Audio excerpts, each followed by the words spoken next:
hooker's blades. Hey everybody, back again, and today we're making copper bracelets out of some copper pipe. Let's get to it. So first we're just going to walk through the steps a little bit. I take the copper pipe and pinch both ends to break it into sections. Then I'll take it over the anvil and pound it flat, so that way it's all one piece. From there I'll take it over to the forge and anneal it, so that way it's soft. After that, we take a ball peen hammer and we detail it, give it that nice finish. Once we get done with that, we re-anneal, and then we can start to shape the actual bracelet. So I'm gonna get these all up to this stage here where the whole thing's been detailed. I might detail a couple of them a little different, and then I'll show you guys how to anneal copper and what the difference between hot working metal and cold working metal is.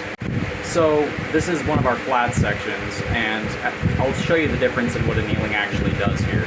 So as you can see, I can put some tension on it, and it kind of tries to flex, but it doesn't want to flex that easily. And then here's that same piece of copper after it's been annealed. Look how easily that flexes around. So with cold working copper and copper alloys, it actually does something called work hardening. Steel does this to some extent as well, but work hardening is a seriously noticeable process on copper and copper alloys. Basically, what you want to do is just make sure you're annealing it every once in a while when you're working it, so you don't develop cracks. It doesn't get super hard to work. Copper work should be very delicate, very easy. You shouldn't have to use heavy hammers for this. You should be able to use very light hammers and very light pressure in order to shape it. So we'll go on to the next step once I get these detailed.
The annealing process is pretty straightforward.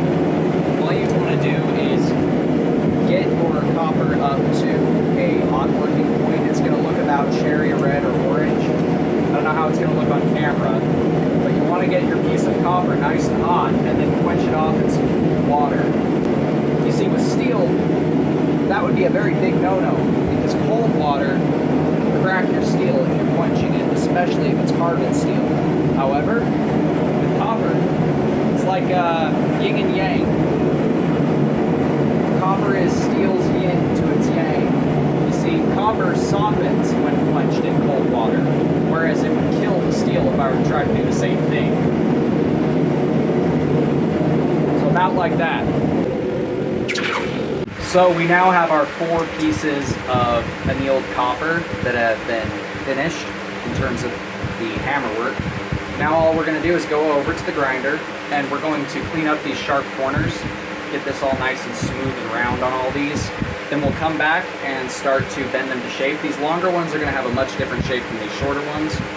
But the awesome thing about copper is, especially if you leave it annealed, you can leave it annealed, and then once it gets to whoever is going to be owning that item, they can fit it to their wrist in a way that feels comfortable, in a way that fits nice and snug.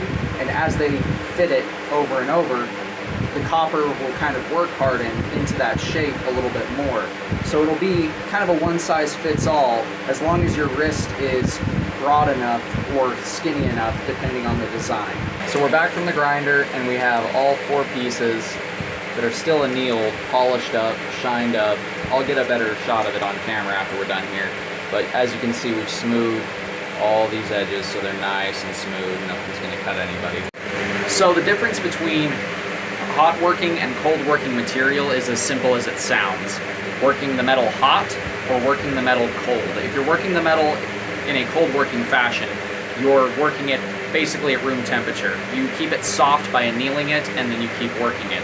Whereas ferrous metals like steel require being heated in order to be softened to worked.